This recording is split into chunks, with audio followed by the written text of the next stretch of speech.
చాలా పెద్ద శక్తి ఉంది. మీ అందరికీ తెలుసు. ఊటబావిలాగా ఉద్యమాలను పుట్టిస్తే ఉంది.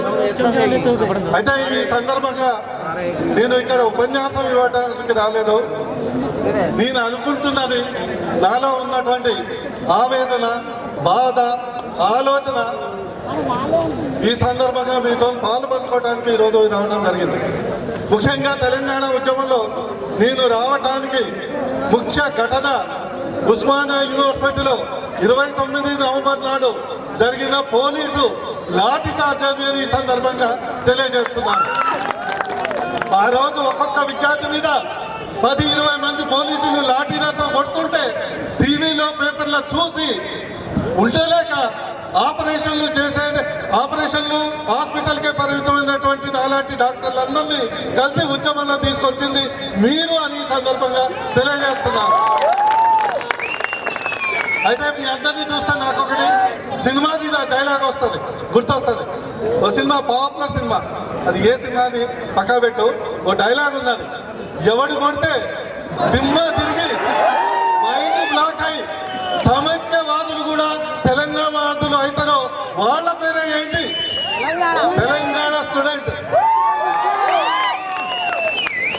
ముఖ్యంగా ఈరోజు ఒకప్పుడు చంద్రబాబే సీఎం, తెలంగాణ అయినా కూడా చంద్రబాబే సీఎం అని ఒకప్పుడు అన్న నాగం మీరే కట్టిన దెబ్బకు మైండ్ బ్లాక్ అయ్యి ఈరోజు తెలంగాణ మొత్తం తెలంగాణ వాద్యం ఆడారు. మీరు చేసిన తప్పల్లా ఆ దెబ్బ, ఆ ట్రీట్మెంట్ ప్రతి ఒక్కళ్ళకి ఇస్తే ఈరోజు మనం ఇక్కడ మీటింగ్ పెట్టుకోవాల్సిన అవసరం ఉండబోతుంది. ఇక రెండోది, ఈ మధ్య అప్పుడు అరవిందరావు గారు డీజీపీగా ఉంటారు. అరవిందరావు జీపీగా ఉన్నప్పుడు మీ అందరి మీద రబ్బర్ బుల్లెట్ అని పేలుస్తున్నాం అని చెప్పుకుంటూ అసలైన బుల్లెట్లు పేల్చినప్పుడు, అసలైన బుల్లెట్లు పోల్చినా కూడా ఆ బుల్లెట్ కోదాడు ఒక అబ్బాయికి నేనే ఆపరేషన్ చేయడం జరిగింది. ఆ బుల్లెట్ మీరు ఎంత గట్టి ఉండో ఆ అసలైన బుల్లెట్లను కూడా తట్టుకొని బతికిన ఘనత తెలంగాణ విద్యార్థులని సందర్భంగా గుర్తు చేస్తున్నాను. ఇక మూడోది, నేను డాక్టర్ని. మామూలుగా మీరు వైద్యం కొరకు వచ్చినప్పుడు, దెబ్బలు తిన్నప్పుడు, తూటాలు మళ్ళీ లాఠీలు తగిలినప్పుడు, వస్తున్నప్పుడు, రక్త పరీక్షలు చేసినప్పుడు ప్రధాన సమస్య ఏంటంటే తెలంగాణ విద్యార్థులందరికీ ఆర్బీసీ, డబ్ల్యూబీసీ చాలా ఎక్కువ ఉంటుంది. తెలుసా మీకు? ఆర్బీసీ, డబ్ల్యూబీసీ అంటే చీము రక్తం. ఆ చీము రక్తం ఎక్కువ ఉండబట్టి అందులో అంత చీము రక్తం ఎంత ఉందో దాంట్లో 101% మన తెలంగాణ కాంగ్రెస్ నాయకులు కానీ, టీడీపీ నాయకులు కానీ ఉంటే ఈరోజు ఎప్పుడో తెలంగాణ వచ్చేది. కానీ 2009లో, 2010లో, 2011లో ఇక్కడ తెలంగాణ విద్యార్థులు జై తెలంగాణ అంటే ఢిల్లీలో తతరిలేదు. కానీ ఇప్పుడు కొద్దిగా సౌండ్ తగ్గింది. ఈ సౌండ్ మళ్ళా రీసౌండ్ చేసుకోవాల్సిన టైము ఆసన్నమైందని ఈ సందర్భంగా తెలియజేస్తున్నాను.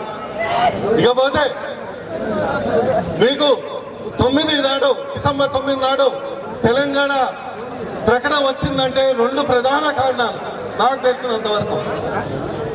ఒకటి, కేసీఆర్ ఉద్యమ నాయకుడు దీక్ష. రెండోది, మీరేదైతే అసెంబ్లీ ముట్టడి చేస్తామని ఏదైతే ప్రకటన ఇచ్చిందో ఆ ప్రకటనకే సీమాంధ్ర నాయకులకు అందరికీ లూజ్ మోషన్స్ అయ్యమ్మటే తెలంగాణ ప్రకటన ఇవ్వడం జరిగింది. అయితే ఇక మీలో చీము రక్తం ఎక్కువ ఉంది, అది కొంత సమస్య కూడా ఉన్నది. ఎందుకంటే మీరు తెలంగాణ ఉద్యమంలో ఎంత గట్టిగా కొట్లాడుతుందో ఉద్యమాల మధ్య నాయకుల మీద కూడా అంతే విధంగా కొట్లాడటం జరిగింది. అందుకనకే ఒకప్పుడు ఇక్కడ ఉస్మానియా యూనివర్సిటీలో ఏదైతే తెలంగాణ విద్యార్థుల గర్జన చేస్తే సమ్మక్క సారక్క జాతర కంటే ఎక్కువ ఉసుక పోస్తే రాలేనంత జనం ఉండేదో అట్లా మళ్ళీ రావాలని నా యొక్క కోరిక మీరు తప్పక నెరవేర్చాలని ఈ యొక్క Telangana JAC student JAC leaders అందరినీ డాక్టర్ తరఫున విన్నవించుకుంటున్నాను. అప్పుడే తెలంగాణ సాధ్యమవుతుంది. అప్పటి వరకు మనం అందరం డిఫరెంట్ సిద్ధాంతాలు, వేరే పార్టీలు, జెండాలు అని మనం డిఫరెంట్గా కొట్లాడితే, ప్రత్యేకించి విద్యార్థులు ప్రత్యేకించి ఒక నాయకుల మధ్యలో ఉన్నటువంటి ఏదైతే విభేదాలు అన్ని మర్చిపోయేసి ఒకే ఎప్పుడైతే ఇదివరకు ఎట్లయితే అందరూ కలిసి పోరాటం చేసారో అదే పోరాట స్ఫూర్తితో వస్తే ఖచ్చితంగా తెలంగాణ వస్తుందని ఈ సందర్భంగా తెలియజేస్తున్నా. ఇకపోతే ఇప్పుడు తెలంగాణ ఉద్యమం కొద్దిగా సద్దుమణి ఉన్నది, అనుకున్న రీతిలో లేదు. ఇదే అతను చూసి ఇప్పటి వరకు నీళ్లు మొత్తం ఆంధ్రప్రదేశ్లో దొంగతనం చేసినటువంటి సీమాంధ్ర నాయకులు లగడపాటి ఇప్పుడు ఎండలు సూర్యరశ్మిని కూడా దొంగతనం చేయడానికి ఢిల్లీలో 13,000 కోట్ల కుంభకోణం చేసింది మీ అందరికీ తెలిసిందే. అయితే ఇప్పుడు ఖచ్చితంగా మనకి తెలంగాణ రావాలంటే మనం ఉద్యమం ఉధృతంగా చేయాలి. మన పాలసీస్ రెండే రెండు, మన క్లారిటీ ఉండాలి ఉద్యమంలో. నేను ఎప్పుడూ చెప్తుంటాను, ఉద్యమం చేసి ఆలోచించొద్దు, ఆలోచించి ఉద్యమం చేయాలని నేను చెప్తుంటాను. ఆలోచించి ఉద్యమం చేయాలి. మన పాలసీ రెండే రెండు, ఒకటి ఓటు, రెండోది బూటు. ఒకటి ఓటు, రెండోది బూటు. ఓటు కేవలం తెలంగాణ పార్టీలకు వేయాలి. ఓటు కేవలం తెలంగాణ పార్టీలకు, టీఆర్ఎస్ పార్టీ, తెలంగాణ చేస్తున్న పార్టీలకు వేయాలి. బూటు మాత్రం మన తెలంగాణ ద్రోహులకు ఖచ్చితంగా బూటు మాత్రం వేయాలని సందర్భంగా తెలియజేస్తుంది. ఇంకోటి నాకు ఈ మధ్య కళలు చాలా వస్తున్నాయి. ఉద్యమం తక్కువ ఉంది కదా, ఇదివరకు ఉద్యమం ఎక్కువ ఉన్నప్పుడు రోజు పోస్టర్లు ఎట్లా తయారు చేయాలి, రేపు మీటింగ్లు ఎట్లా పెట్టాలని ఉండదు. ఈ మధ్య కళలు ఎక్కువ వస్తున్నాయి. 2-3 కళలు మీకు వచ్చిన రీసెంట్గా వచ్చిన చెప్పి ముగిస్తా.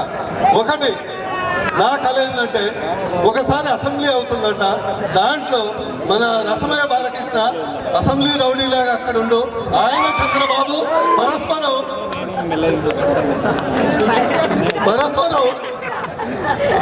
ఘర్షణ పడుతున్నారు. ఆ ఘర్షణ లైవ్ చూడాలని నాకు కోరిక ఉంది. అది ఎప్పుడు. ఇక రెండోది, మన ఈటల రాజేందర్, ఆయన ఈటల రాజేందర్ మాటలు ఈటలు లాగుంటాయి. మనకు ఉన్నది 11 మంది. హమ్ హై 11 మగర్ 100 से बराबर है. हम है 11 मगर है 100 से बराबर है. అదే ఒకవేళ అసెంబ్లీలో మనం ఉన్నోళ్ళందరూ ఒకళ్ళు పాఠాలు చెప్పే మన కోదండరాము గారు, మన పాటలు బాలకృష్ణ గారు, మన ఎంఎల్ అంటే మన మల్లపల్లి లక్ష్మయ్య గారు, ఎప్పుడైనా ఇంకో ఉంది ఎప్పుడైనా మన ఉద్యోగులు ఉన్నారు, మన శ్రీనివాస్ గౌడ్ గారు కానీ, మన స్వామి గౌడ్ గారు కానీ, వాళ్ళు ఫైల్ మన మంత్రుల దగ్గర తీసుకోవాలి. నా ఒక కోరిక ఉంది, మన కొడుకులు మనకు ద్రోహం చేస్తున్నటువంటి తెలంగాణ కాంగ్రెస్ టీడీపీ నాయకులు ఫైళ్లు పట్టుకుని మానవ ఉద్యోగ నాయకుల దగ్గరికి రావాలి, గేటు మీద నిలబడాలని నాకు కోరిక ఉంది. అది ఖచ్చితంగా తెలంగాణ వస్తే సాధ్యమవుతుందని ఈ సందర్భంగా తెలియజేస్తున్నాను.